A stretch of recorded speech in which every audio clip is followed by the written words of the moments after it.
ঢাকা ইউনিভার্সিটির শিক্ষার্থীরা আসলে প্যানেল দেখে ভোট দেয় না। শিবিরের শীর্ষ নেতারা বেশ কয়েকবার অনুরোধ করে, সাদিক বেশ কয়েকবার ফোন দেয়, তো ফরহাদ ফোন দিছে। জসিম ভাই কেমন সাড়া পাচ্ছেন?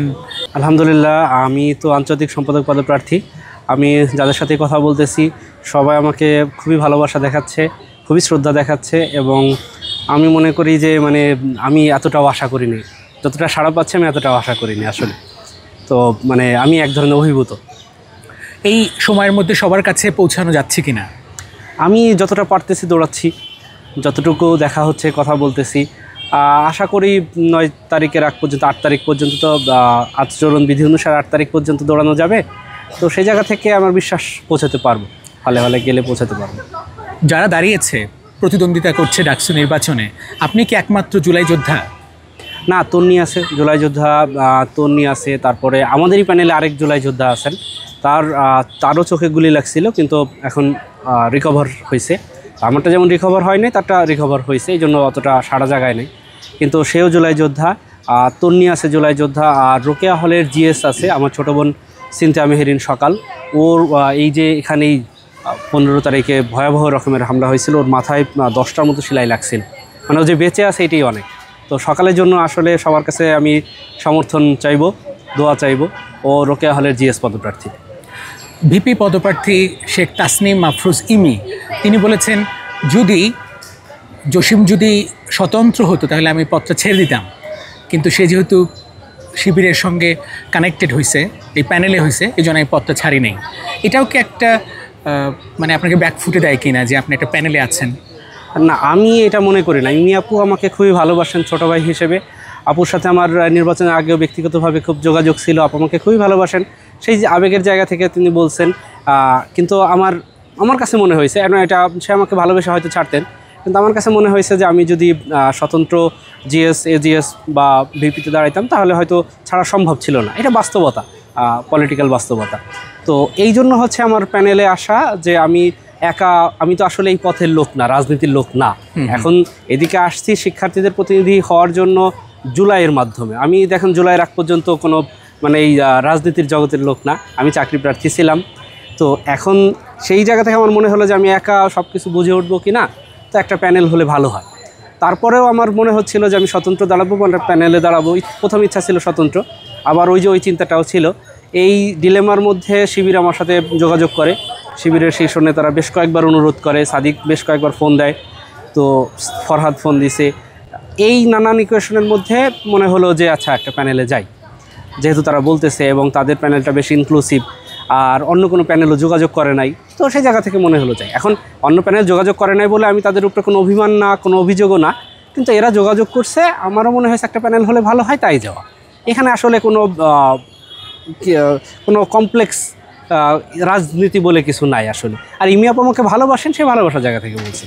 খান জসিম, আপনি এমন একজন যে কোনো প্যানেলে ঢুকতে পারবেন, এটা অনেকেরই বিশ্বাস, এবং আপনি বললে তারা সেই অনুরোধটাও রাখবেন।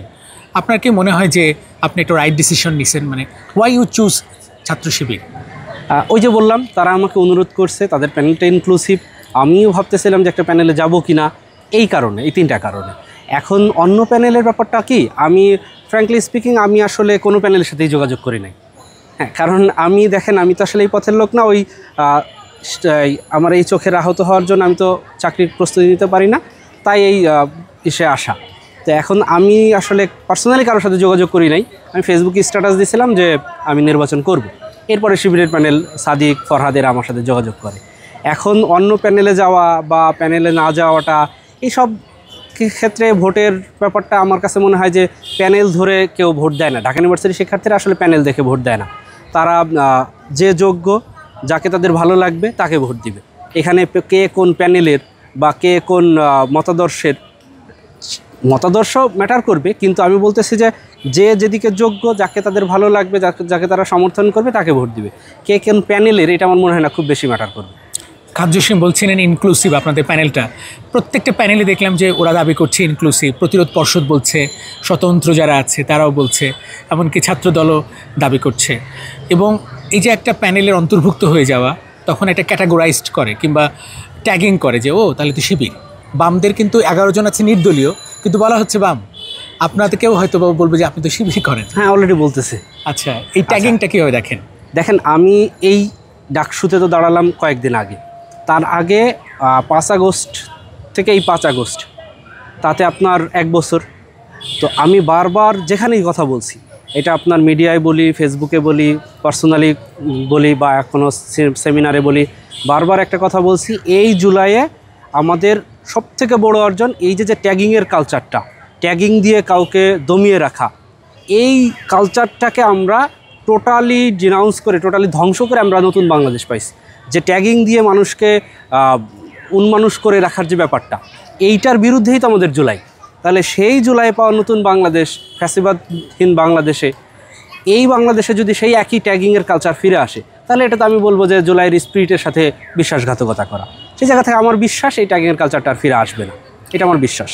খান জসিম, আরেকটি ব্যাপার ঘটতেছে এই ডাকসু নির্বাচনে, সেটা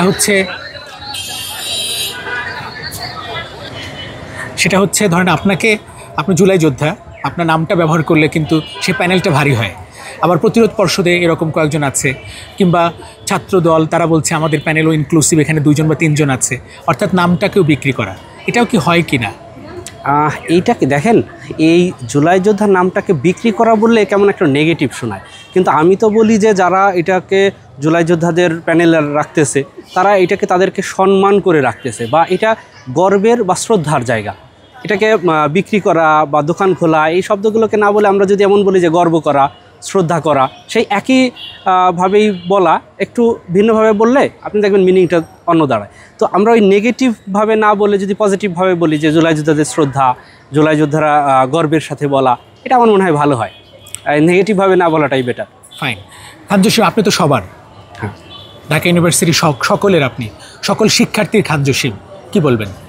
আমি ওইটাই বলবো যে আমরা জুলাইয়ে যে ট্যাগিংহীন বাংলাদেশ, এই ক্যাম্পাসে, এইখানে আমরা যে ধাওয়া পাল্টা দেওয়া হয় ছাত্রলীগের সন্ত্রাসীদের সাথে, সেটাও কিন্তু ট্যাগিং থেকে আসে। আমাদের যখন রাজাকার স্লোগান দেয়, পরের দিন আমরা যে মিছিলটা করি বা এখানে যে আমরা আসি, তো এই যে ট্যাগিংয়ের বিরুদ্ধে আন্দোলনে নেমে একটা নতুন বাংলাদেশ পাওয়া, সেই বাংলাদেশে আবার যেন কোনোভাবেই সেই ট্যাগিংটা ফিরে না আসে। আমরা আন্দোলনে একসাথে সব মতাদর্শের সবাই একসাথে আন্দোলন করছি, এবং ওই যে আবিদ যে কথাটা বলে, ছাত্রদলের ভিপি আমার বন্ধু আবিদ, যে আমরা সবাই জিতে গেছি 5 আগস্ট। তো এই সবাই জিতে যাওয়া বাংলাদেশে যেন আবার এই ট্যাগিং দিয়ে কেউ কাউকে দমিয়ে রাখার কালচারটা ফিরে না আসে, এটা সবার প্রতি আমার অনুরোধ থাকে। ধন্যবাদ। অনেক ধন্যবাদ খান জসিম।